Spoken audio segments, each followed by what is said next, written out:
ভিডিওটা বারবার করতে করতে কেটে যাচ্ছে, যেহেতু আমার ফোনের স্টোরেজ কম আছে।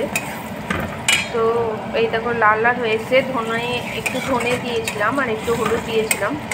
এরপর একটু লঙ্কা গুঁড়ো দিয়ে দেবো এর মধ্যে।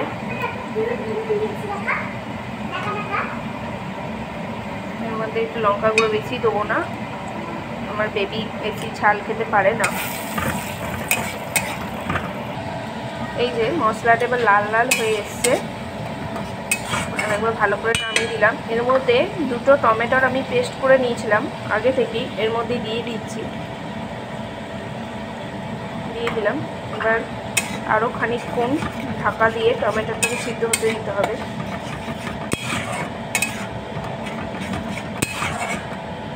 হ্যাঁ দেখো, টমেটোটা দেওয়ার পর একটা লাল লাল তেল বেরিয়ে এসছে।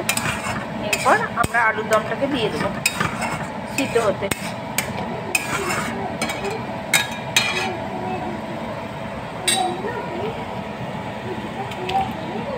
দিয়ে দিলাম আলুর দমটাকে, লাল করে রেখেছিলাম প্রথমে।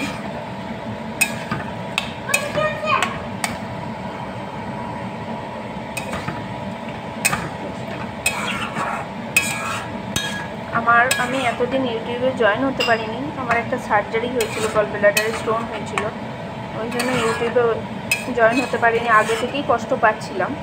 তো সার্জারি হওয়ার পর এখনও 6 মাস হয়নি, তাই আবার 5 মাস পরই আবার তোমাদের কাছে আবার চলে এলাম।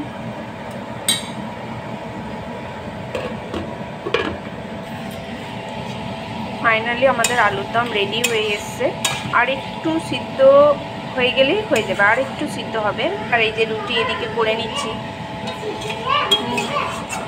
ব্যাস, ফাইনালি আমাদের আলুর দম রেডি। তো টাটা, বাই বাই বন্ধুরা।